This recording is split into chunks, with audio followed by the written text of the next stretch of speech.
হাই friends, আজি বহুদিনৰ পাছত আপোনালোকৰ মাজলৈ এটা নতুন ভিডিঅ' লৈ আহিছোঁ। ইউটিউব চেনেলটো খোলাৰ পাছৰ পৰা ভিডিঅ'সমূহ ভালদৰে দিবই পৰা নাই। আজি আপোনালোকক আমাৰ এটা ভাল খবৰ দিবলৈ ওলাইছোঁ। এয়া আপোনালোকে দেখিছেই নহয়, আমাৰ জীৱনলৈ এজনী কণমানি পৰি আহিছে। ভাবিলোঁ তাই আমাৰ জীৱনলৈ অহা এই সুন্দৰ মুহূৰ্তৰ স্মৃতিখিনি সজীৱ কৰি ৰখাৰ প্ৰয়াসেৰে এটি ভিডিঅ' প্ৰস্তুত কৰি আপোনালোকলৈ আগবঢ়াওঁ। আশা কৰিছোঁ আপোনালোকে ভিডিঅ'টো চাই ভাল পাব আৰু কণমানিজনীক মৰম আৰু আশীৰ্বাদ দিব।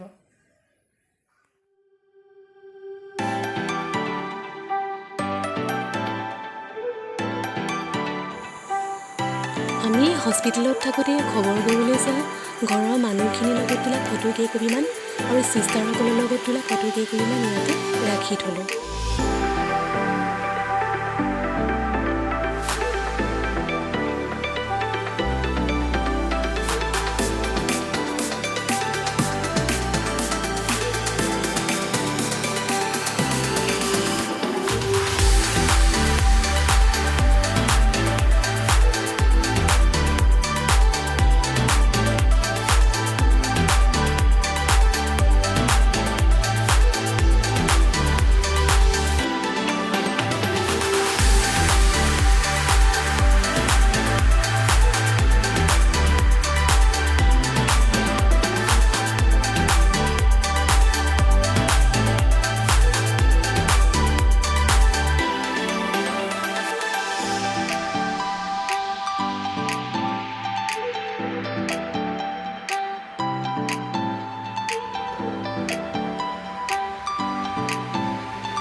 প্ৰথম আৰম্ভণিৰ পৰা কণমানিজনী মোৰ কোলালৈ অহালৈকে বৰ সুন্দৰভাৱে তেখেতে মোক চোৱা চিতা আৰু দিহা পৰামৰ্শ দি গৈছিলে। বাইদেউ ব্যৱহাৰ পাতি আৰু তেখেতৰ চিকিৎসা সম্পৰ্কীয় পৰামৰ্শসমূহ সঁচাকৈ মানিবলগীয়া। তেখেতে প্ৰতিটো কথা মোক বৰ সূক্ষ্মভাৱে বুজাই দিছিলে আৰু মোক বহুত সাহস দিছিলে। মই আজীৱন তেখেতৰ ওচৰত কৃতজ্ঞ হৈ থাকিম। আমি অহাৰ আগমুহূৰ্তত এখন গামোচাৰে তেখেতলৈ আমাৰ শ্ৰদ্ধা আৰু সেৱা জনালোঁ।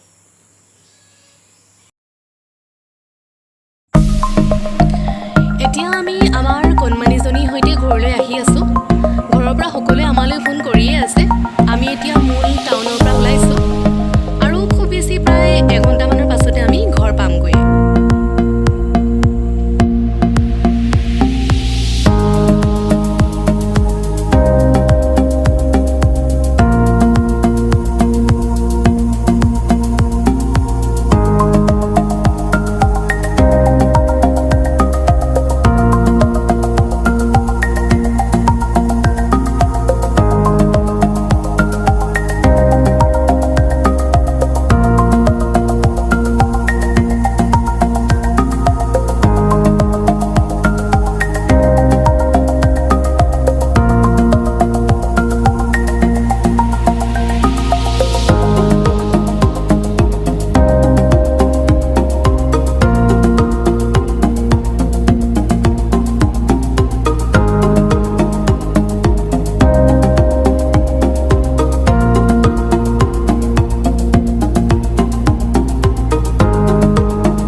বেছি কণমানিজনী গৰমত একেবাৰে ৰঙা হৈ পৰিছিলে।